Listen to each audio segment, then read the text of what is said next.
back to Rating the Lists, where we review, discuss, and reimagine popular movie lists objectively. We're your hosts. I'm Jerry. And I'm Brad, and on this episode we'll be exploring number 29 from Sports Illustrated's The Top 50 Sports Movies of All Time. All right, number 29 is Rollerball. Released in 1975, directed by Norman Jewison, starring James Caan and John Houseman. In a dystopian future where corporations run all of society and the ultra-violent sport of rollerball reigns supreme, one of its powerful athletes is out to defy the power elite who want him out of the game. I am still waiting for like a rollerball, like roller derby to hit real big. Like yeah, in this movie. How has this not been on the Ocho yet? Right? Like this should be on the Ocho. It should be on the Ocho.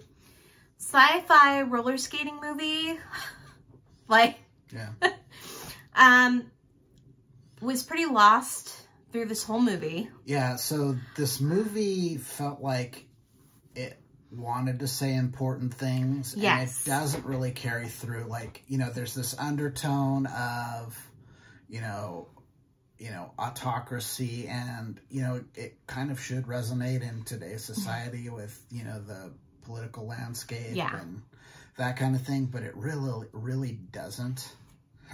And, you know, it's set in this, you know, in the future, yet like a lot of the movies from that time period, it's super dated. It's very, very dated, like super dated.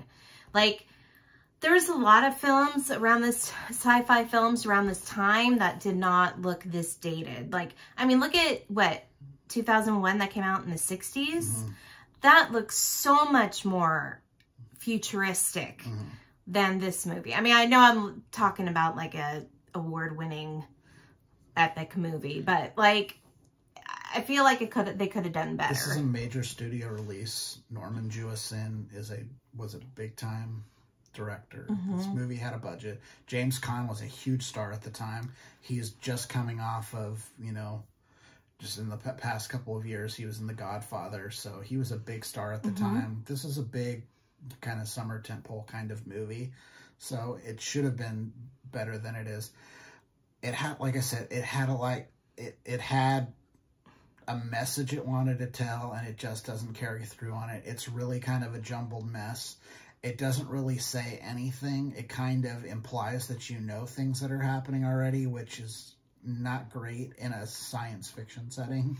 No, you gotta explain yourself. And in this kind of, like, it's one thing to, like, you know, imply stuff in the real world, but this isn't the real world. This is like this is a alternate, you know, reality situation. So you've got to set up what the world is like so we can kind of understand it. Like, you know, and then like use a little bit of like imagination. I mean, the company is called The Energy Company.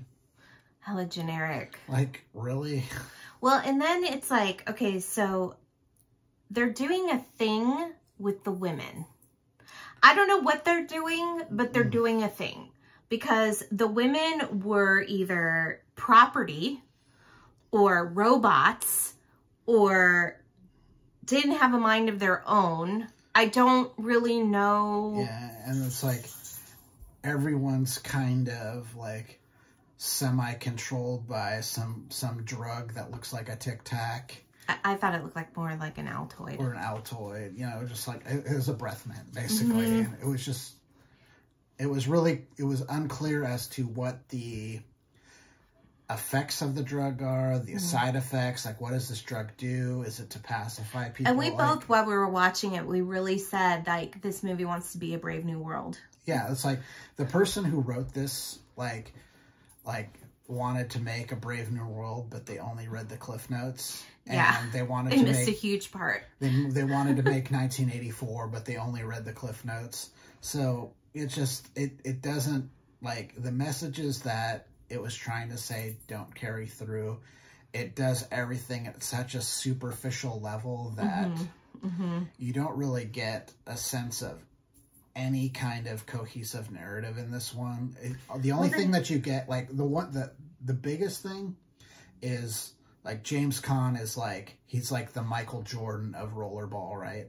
So he's like the biggest star, and all of a sudden the corporate people want him out of the game. They want him to quit.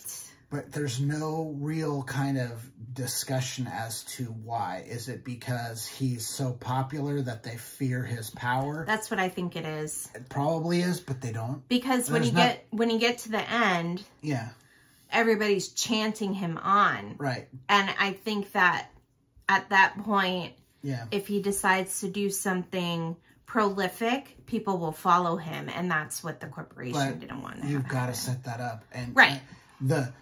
When you've got the, all the heads on the TV, why aren't they talking about it? We've got, yeah. We've run into this situation before. This is why we had to get so-and-so out of the league. Now we've got to do it again, or we're going to run into this problem. And you've got to talk about that kind of stuff, and it's just not there.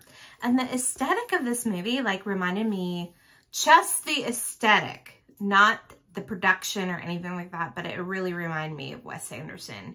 It had those tan, white, bland colors through the whole thing, and so it was like, do we not enjoy color in the future? Yeah.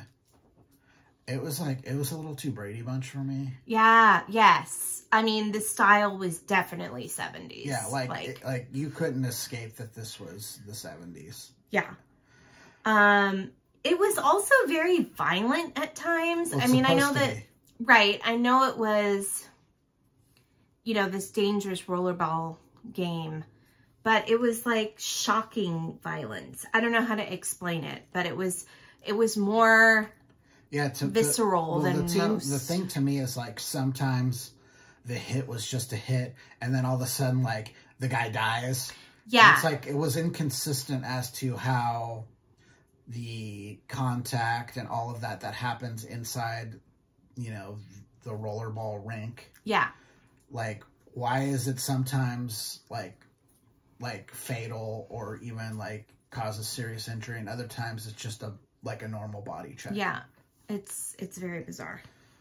It was not a cohesive movie. It was kind of boring at times. The most exciting parts were when they were in the rink. I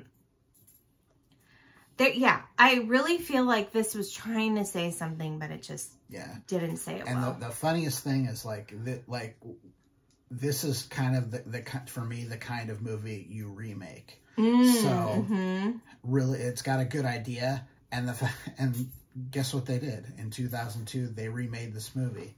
And it's even worse. I've seen it. It's even worse than this one. How is that possible? It is. Trust me. Jesus. It's really bad. So it's like, there's a movie to be made here that makes sense, but someone's got to really understand all of the societal and political intrigue that goes into this movie, and will focus less on the sport itself. That's what they need to do, and I don't think they did it. No, and there's a part, this is how I know they were trying to say something. There's a part where James Caan is having this conversation with his, old friend, and at the same time, there's, these men and women running around his house and, shooting or setting trees on fire. Well, they're shooting with this weird gun. Yeah, it's very weird. It's very weird. I'm sure that was supposed to be some sort of analogy of something, but it just did not. And it doesn't go anywhere. It doesn't the stuff they do never seems to have a point. Yeah, yeah. Well, how do we score it? I gave it a 52. You gave it a 43. The list is 47.5. All right. Well, if you've seen Rollerball and you're like, damn, this was a good movie, and we're totally wrong, please let us know in the comments. If you want to talk to us directly, please do so at ratingthelist@gmail.com. And subscribe to our channel. I mean, we're watching some riveting stuff, guys. Rollerball. I mean, come on. Yeah. All right. Futuristic sci-fi movie on roller skates. I mean, what's the better film? Rollerball or Xanadu? Just saying. Anyway, I guess that's it for now. I'm Jerry. I'm Brad. And we'll see you next time. We're rating the list. Bye. Bye.